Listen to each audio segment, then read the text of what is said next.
Good morning, Mr. Robert Furr. Is that correct? Yes, well, I'm Mr. Francis. I'm sure you know why we're here. The state has appointed me to be your probation officer, as well as your psychiatrist and your lawyer. I've been doing this for 15 years, and I know exactly what a hardened criminal looks like. You see, I put a little justice on my eggs every morning. It's really salt, but I label the containers justice, and I eat it with a spoon. Cross me, I'm gonna fry your ass. I've been looking through your records. It's really quite extensive. You've been in and out of the system since you were a cub. Aggravated assault, solicitation, kidnapping, gambling, fraud, bank robbery. You got anything to say for yourself? I'm required to sign off on your release, but before I do that, I want you to empty out your pockets.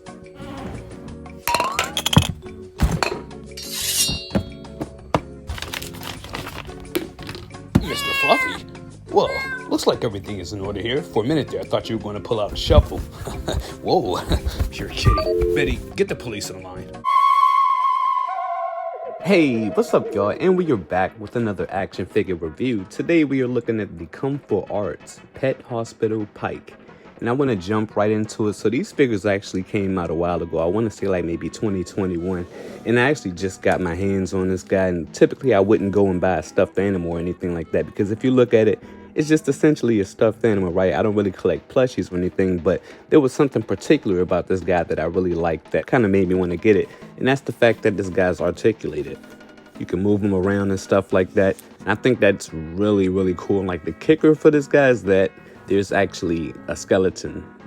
Well, another person underneath. There's an actual person under there. So I thought that was really cool. And I think they did a pretty good job with him. He's got a comical look to him, which is nice. I do like the sculpt work for the band-aid. Looks like some printing for the eyes. Soft sculpt work for the hair. I think there's another color in there. I'm not too sure. But as you can see, it's a big zipper, but you can kind of hide that with the hat.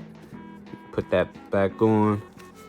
Show you what the back looks like. So that is a little funky. I wish they would have did that a little bit different as far as the Velcro goes, but you can remove that to just kind of pull them apart. And I would pull it at the Velcro strip just so you don't rip that thread.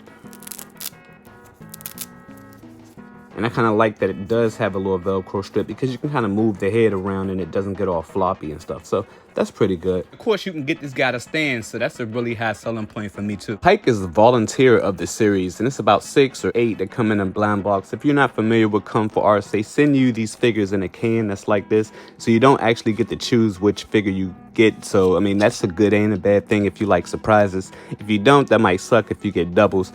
But yeah, this figure is a pretty decent figure. I wish he was a little more tailored inward. He's like really frumpy. It's like some padded stuff going on for his inside of his suit. And as such, when you articulate the guy, sometimes his like say if you, let me see if I can do it. Like the suit can get kind of tight when you're articulating, so sometimes his arms might pop back into an original position.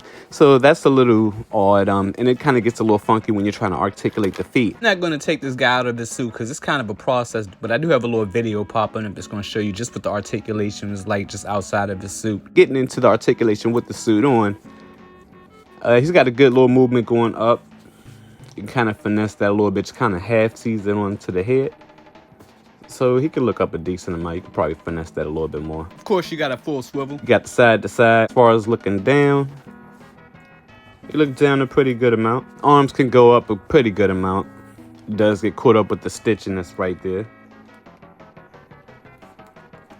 But that's pretty good. You get your little T-pose happening. I did trim a little bit at the sides just to up, see?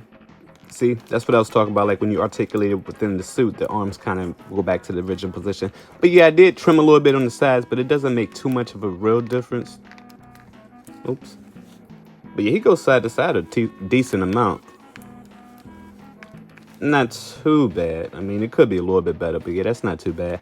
As far as using the ab crunch, you do get kind of a shift motion right there. Oh yeah, there's another thing I did too. I removed the soft piece. There's a floating soft piece that's for the lower torso of his abdomen.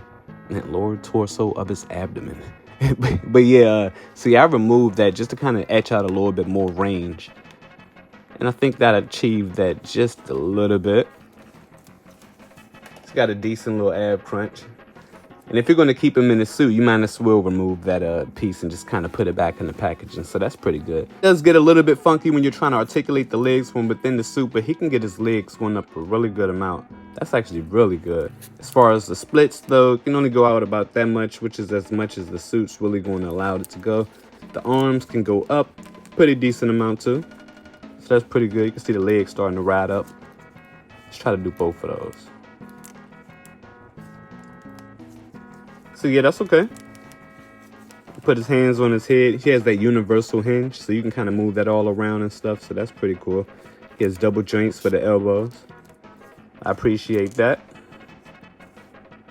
That's awesome. He does have a rotation as well. But, you know, the suit kind of frumpy, so he's not really going to afford too much. So he does have a thigh rotation right there, which is pretty good. I like that. He's got double joints for the knees, which is awesome. And if I didn't mention that already, he does have a universal hinge, which doesn't look like it's going to afford much in the suit, but it actually curves out a really good amount. Curves in and out, so that's pretty good. You can see with his legs all the way out, you can still get this guy to balance. And you might not notice, but his ankles go down a really good amount and they go up a really good amount too. So for his accessories, he is kind of light. He does come with this little sign, "I'm sad, don't talk to me." So this part right here is keyed. It's like a little pole piece. It's a kind of like a Build-A-Figure type of thing. So you collect more of them and you get this like an extended version of this that you can kind of connect. And here's this little sign. It says coffee on it. It's keyed in the back, so you can kind of plug that into the port on there, and it kind of hangs on like that. I'm not gonna do all that, but the design for it is all right. I like it. It's got a little bit of detail to it, so that's pretty cool. These socks right here, I actually had to remove these from his shoes, so they come on the figure on the package. Damn, I just knocked down a whole bunch of stuff. But yeah, they come on the package, so I had to remove that just to get that range that you saw for the ankle articulation. So you're not going to get that without it. And here's the soft torso piece that I also took out. It's got a little bit of flex to it. But yeah, that's it for the accessories. So these guys are considered 1/9 scale, and we got this guy clocking in at about almost 7 inches. For your size comparisons, here we have him next to your Marvel Legends Beast and Hammerhead. Next, here we have him next to your Storm Collectibles Baraka and your Figma Horse. Next, here we have him next to your Joy Toy Frontline Chaos Ren and your Mythic Legions. Next, here we have your SH BoArtTakeOver Ash Ketchum and your Come4arts Corner Bar Series CC. And I'll put a link in the description below for her review and also the other Come4arts figures that I reviewed. And lastly, here we have him next to your Revoltech Woody and your Kotobukiya Zero Model Kit. Final thoughts for the Come4arts Pet Hospital Pike. I think Come4arts, they did a pretty good job with the guy. He moves as well as you could expect given the material and stuff like that. The only real gripe with the figures is the way they did the Velcro for the head, and I wish they did something different as far as the hands go. Like, he doesn't have any alternate hands as a bear, like to hold anything, and he doesn't have any alternate hands as a human, like outside of the costume, so that kind of limits it a little bit. The fact that he only comes with one head, which is a side eye, I can't stand when companies do that side eye, man, thing. But if you do have some other Come4arts figures, like you can swap the head, so that's a little bit of option right there for you. I did get this figure from AliExpress, and I think if you're paying anything over like $40, man, like the figure is too much, but I mean, that's what the price is kind of running for these days. That's my video, y'all. You like the video, hit the subscribe button. If not, I'll catch you on the next one. Peace.